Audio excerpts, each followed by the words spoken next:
I'm John Millard. And I'm Martha Ross. And over here on his trusty keyboard is our producer, Victor Pokinko. And together, we're Jaymore Electric. And we want to raise $10,000 so we can tour our show, The Cave. And what is The Cave, you might well be asking? To life for the raven, the sparrow.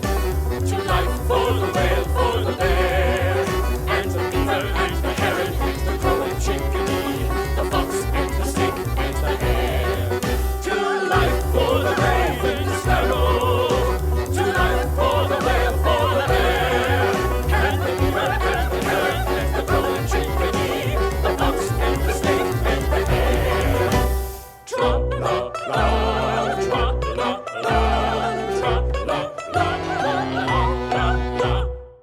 About 5 years ago, we decided to create a cabaret about the climate crisis, and we wanted it to be tragic, but also entertaining. We started with the idea that a group of animals flee a vicious forest fire and hide in a cave. They sing songs about their lives, about humans, about their impending doom. I wrote the music, and our beloved friend and colleague Thompson Highway wrote the libretto.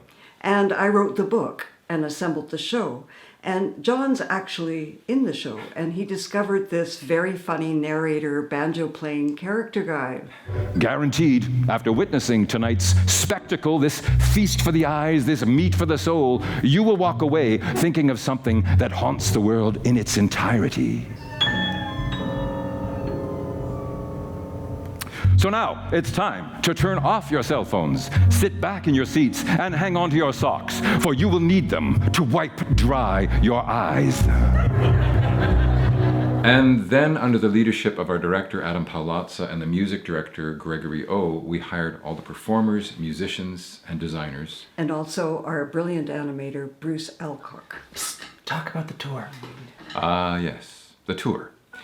This fall, The Cave will be touring parts of British Columbia that have been directly affected by the forest fires that we're talking about.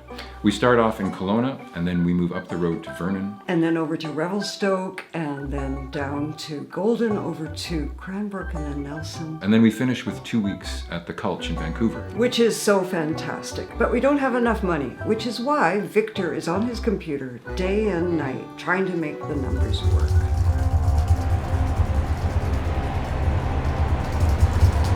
Hey, Victor, why do we need $10,000? Well, we've received funding from the Canada Council, and each of our presenters has ponied up their share of the tour, but a show like this is really expensive, and we budgeted this 2 years ago, well before inflation and the state of the world changed. So things that used to cost $8,000 are costing us $10,000. Mm-hmm.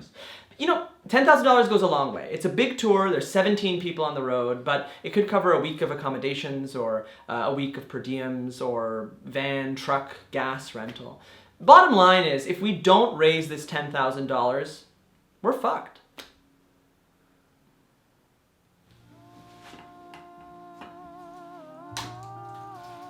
So now it's time to look deep into your hearts and even deeper into your pockets to see if you can find $1 or $2 or many dollars or $2 to help support this tour of the cave and make sure we're not fucked.